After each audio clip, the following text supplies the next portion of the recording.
एक तरफ रूस बरसाएगा न्यूक्लियर बम, तो दूसरी तरफ चीन का सीक्रेट प्लान लीक। ताइवान पर बाइडेन की धमकी से बौखलाया चीन। पीएलए ने दक्षिण चीन सागर में बरसाए बम, अमेरिका को दी चेतावनी। दोस्तों, चीन ताइवान पर हमला करेगा, इस बात की आशंका तो बहुत पहले से जताई जा रही थी, लेकिन चीनी सेना के बीच हुई बातचीत का एक ऑडियो लीक होने से इस बात पर मुहर लग गई है कि चीन ने ताइवान पर हमला करने का रोडमैप भी तैयार कर लिया है। दुनिया जानती है कि चीन से बड़ा चालबाज मुल्क कोई नहीं है। विस्तारवादी सोच रखने वाला ड्रैगन मौका देखकर रंग बदलने में माहिर है। यूक्रेन रूस के विध्वंसक जंग के बीच चीन की नजर ताइवान पर है और चीन ने अपने विस्तारवादी के एजेंडे को आगे बढ़ाते हुए अब ऐसी साजिश रची है जिससे पूरी दुनिया अगले 24 घंटे में सुलग सकती है। आइए जानते हैं रिपोर्ट क्या है। यूक्रेन में धरतीफाड़ धमाकों के बीच रूस ने धौंस जमाता आया है कि वो किसी भी वक्त एटम बम का ट्रिगर दब सकता है। दुनिया को ये कहकर धमकाता रहा है कि रूस पर किसी भी हमले के हालात में इंतकाम का हथियार न्यूक्लियर बम ही होगा। जाहिर है कि एक तरफ रूस का एटमी जुनून है तो दूसरी तरफ सामने आया चीन का वार प्लान है। अब चीन के टारगेट पर सबसे पहले ताइवान है। ये खबर सामने आते ही सनसनी मच गई है। चीन ताइवान पर हमला करेगा, इस बात की आशंका तो बहुत पहले से ही जताई जा रही थी, लेकिन चीनी सेना के बीच हुई बातचीत का एक ऑडियो लीक होने से इस बात पर मुहर लग गई है कि चीन ने ताइवान पर हमला करने का रोडमैप भी तैयार कर लिया है। हम आपको इस ऑडियो का एक छोटा सा हिस्सा सुनाते हैं। 57 मिनट की इस ऑडियो क्लिप में पीपुल्स लिबरेशन आर्मी के अधिकारी ताइवान पर हमले की पूरी योजना पर बात करते सुनाई दे रहे हैं। ऑडियो क्लिप में हुई बातचीत के मुताबिक चीन 1,40,000 सैनिक और 1358 टुकड़ियों के साथ हमले की तैयारी है। इस हमले में 953 जहाज, 1653 मानव रहित उपकरण भी होंगे। 20 एयर नेवल बेस तैयार है। एयर स्ट्राइक के लिए ड्रोन है, समुद्री लड़ाई के लिए बोट है, निगरानी के लिए सैटेलाइट है। यही नहीं, निगरानी के लिए सैटेलाइट, ड्रोन और बोट का प्रोडक्शन बढ़ाने का ऑर्डर दिया गया है। रूस यूक्रेन जंग के बीच अमेरिका बार बार ये दावा कर रहा है कि चीन ताइवान पर बड़े हमले की तैयारी कर रहा है। ताइवान की सरहदों पर लाल सेना का बड़ा मूवमेंट है। इस खुलासे से अमेरिकी दावे की पुष्टि हुई है, लेकिन एक बात और लाउड एंड क्लियर है कि चीन का यह हौसला ऐसे नहीं बढ़ रहा है। इसकी वजह भी अमेरिका है। चीन को यकीन है जैसे बाइडेन ने यूक्रेन को अकेला छोड़ा, ठीक वैसे ही अगर चीन ताइवान पर हमला करता है तो अमेरिका यूक्रेन की जगह जंग से बाहर रहेगा। ऐसे में चीन ने ताइवान में बारूद सुलगाने की प्लानिंग कर ली है। ऐसा नहीं है कि चीन को खुद के लिए डर नहीं है। चीन के जो इलाके ताइवान के पास हैं, उसे सुरक्षित रखने के लिए चीन ने खास प्लान बनाया है। ऐसा ही एक जोन है पर्ल घाटी। चीन को सुरक्षित रखने का प्लान पर्ल नदी घाटी में स्थित 11 चीनी शहरों को सुरक्षित रखने का प्लान है। घनी आबादी वाला पर्ल नदी डेल्टा इलाका चीनी इंडस्ट्री की धड़कन माना जाता है। ये इलाका ताइवान के पास पड़ता है। चीन नहीं चाहता कि ताइवान यहाँ हमला करे।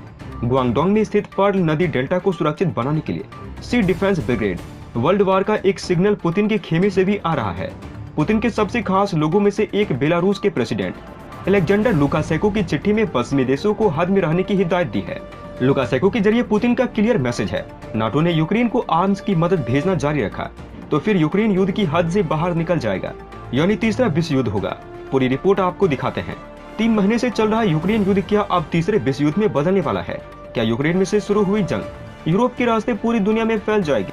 इस वक्त पूरी दुनिया इन डरावने सवालों के जवाब तलाशने की कोशिश कर रही है, क्योंकि खतरा काल्पनिक नहीं है, न ही कोई अनुमान है कि ये रियल थ्रेट है जो पूरी दुनिया को डरावने सपने की तरह परेशान कर रहा है। खतरा इसलिए भी गंभीर है क्योंकि यूक्रेन में युद्ध और ताइवान पर चीनी अटैक के खतरे के बीच वर्ल्ड वॉर 3 की चेतावनी पुतिन के सबसे करीबी लोगों में से एक बेलारूस के राष्ट्रपति अलेक्जेंडर लुकाशेंको ने दी है। लुकाशेंको ने संयुक्त राष्ट्र महासचिव से न्यू वर्ल्ड ऑर्डर स्थापित करने को कहा। न्यू वर्ल्ड ऑर्डर ऐसा हो जिसके तहत सभी संप्रभु राज्यों के साथ सुरक्षा गारंटी हो। सीधी सी बात है, बेलारूस के तानाशाह अलेक्जेंडर लुकाशेंको की इस चिट्ठी के जरिए पुतिन वो बात दुनिया के सबसे बड़े मंच तक पहुंचाना चाहते हैं जिसे यूक्रेन वार शुरू होने से अब तक वो कई दोहरा चुके हैं, यानी यूक्रेन को नाटो से दूर रहना चाहिए जिससे रूस की सुरक्षा को कोई खतरा पैदा न हो। लेकिन हकीकत यह है कि यूक्रेन वार ने हालात इतने बदल दिए हैं जहां से 3 महीने पहले जाना मुमकिन नहीं दिख रहा है। ऐसे में वर्ल्ड वॉर 3 को लेकर लुकाशेंको की चेतावनी रियल थ्रेट लग रही है, यानी तीसरा विश्व युद्ध आहट दे रहा है। दोस्तों, चीन के ताइवान पर हमले की सूरत में अमेरिकी सेना भेजने के जो बाइडेन के ऐलान से चीन भड़क गया है और उसने दक्षिण चीन सागर में जोरदार युद्धाभ्यास किया है। चीन की सरकार की मीडिया के मुताबिक सेना ने पूर्वी थिएटर कमांड ने दक्षिण चीन सागर में सैन्य अभ्यास किया है। इसमें चीनी सेना और एयरफोर्स दोनों ने हिस्सा लिया है। बताया जा रहा है कि चीन ने इस दौरान ताइवान पर कब्जे का अभ्यास किया। चीनी सेना पीएलए के प्रवक्ता सीनियर कर्नल सी ने कहा, यह अभ्यास अमेरिका को चेतावनी देने के लिए आयोजित किया गया था। इससे पहले बाइडेन ने चेतावनी दी थी कि अगर चीनी सेना ने ताइवान पर हमला किया तो अमेरिकी सेना उसका जवाब देगी। हालांकि बाद में व्हाइट हाउस ने बाइडेन के बयान पर सफाई दी थी और कहा था कि अमेरिका एक चीनी नीति में भरोसा करता है। चीनी प्रवक्ता ने कहा कि ताइवान चीन का हिस्सा है और पीएलए का पूर्वी थिएटर कमांड राष्ट्रीय संप्रभुता और क्षेत्रीय शांति तथा स्थिरता की रक्षा करने के लिए प्रतिबद्ध है। कर्नल सी ने कहा कि हाल ही में संपन्न हुआ चीनी सेना का लाइव फायर ड्रिल अमेरिका और ताइवान के लिए गठजोड़ चेतावनी है। क्या शुरू होने वाला है तीसरा विश्व युद्ध? अमेरिकी अरबपति के बयान ने मचाई हलचल। दोस्तों, अरबपति जॉर्ज सोरोस ने सचेत किया है कि यूक्रेन पर रूस का हमला तीसरे विश्व युद्ध की शुरुआत कर सकता है। सोरोस ने साथ ही ये भी कहा कि अगर तीसरा विश्व युद्ध शुरू होता है तो सभ्यता इसे झेल नहीं पाएगी। सोरोस ने कहा कि दुनिया को इस लड़ाई को जल्द खत्म करने के लिए अपने सभी संसाधन लगा देने चाहिए। यूक्रेन पर रूस के हमले के बाद से कई बार आशंका जताई जा चुकी है कि ये घटना तीसरे विश्व युद्ध के लिए जमीन तैयार कर सकती है। समय समय पर कई विशेषज्ञ भी आगाह किया करते हैं कि इस घटना को इतने हल्के में नहीं लिया जा सकता। इस बीच अरबपति अमेरिकी निवेशक जॉर्ज सोरोस ने भी सचेत किया है कि यूक्रेन पर रूस का हमला तीसरे विश्व युद्ध की शुरुआत कर सकता है। उन्होंने साथ ही ये भी कहा कि अगर तीसरा विश्व युद्ध शुरू होता है तो सभ्यता इसे झेल नहीं पाएगी। जिनपिंग और पुतिन के बीच एक गठजोड़ है।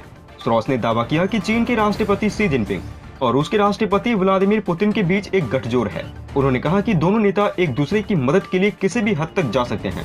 सोरोस ने मंगलवार को दावोस में अपने सालाना भाषण में कहा कि दुनिया को इस लड़ाई को जल्द खत्म करने के लिए अपने सभी संसाधन लगा देने चाहिए और सभ्यता को बचाने का सबसे सही और शायद एकमात्र तरीका पुतिन को जल्द से जल्द हराना है। सोरोस ने कहा कि ये हमला तीसरे विश्व युद्ध की शुरुआत कर सकता है और हमारी सभ्यता इसे संभवतः झेल नहीं पाएगी। उन्होंने दावा किया कि पुतिन ने शी को इस हमले के बारे में पहले ही बता दिया था। उन्होंने कहा कि दोनों नेताओं ने बीजिंग शीतकालीन ओलंपिक के उद्घाटन समारोह में 4 फरवरी को मुलाकात की थी और एक लंबा बयान जारी कर घोषणा की थी कि उनके बीच सहयोग की कोई सीमा नहीं है। पुतिन ने शी को हमले के बारे में बताया था। सोरोस ने कहा कि पुतिन ने शी को यूक्रेन में विशेष सैन्य अभियान की जानकारी दी थी, लेकिन ये साफ नहीं है कि क्या उन्होंने शी को यूक्रेन पर पूरी तरह हमला करने के बारे में बताया था। उन्होंने दावा किया कि शी ने पुतिन को समर्थन दिया था, लेकिन उन्हें ओलंपिक खत्म होने तक का इंतजार करने को कहा था। उन्होंने कहा कि पुतिन का तथाकथित विशेष सैन्य अभियान योजना के अनुरूप नहीं रहा, क्योंकि उन्हें उम्मीद थी कि यूक्रेन में रह रहे रूसी भाषा बोलने वाले लोग रूस के सैनिकों का स्वागत। दोस्तों, अंत में हम आपसे एक महत्वपूर्ण जानकारी साझा करने जा रहे हैं। नीचे डिस्क्रिप्शन में दिए गए लिंक पर जाकर आप इंडियन आर्मी मर्चेंडाइज खरीदकर सपोर्ट कीजिए और पूरे देश का हौसला बढ़ा दीजिए। जाने से पहले वीडियो को लाइक और शेयर करें तथा चैनल को सब्सक्राइब करना न भूलें। तब तक के लिए धन्यवाद। जय हिंद, जय भारत। अच्छा सुनो, चैनल को सब्सक्राइब करो, उसके बाद घंटी बजा देना ताकि अगली वीडियो आपसे मिस ना हो पाए। Thank you.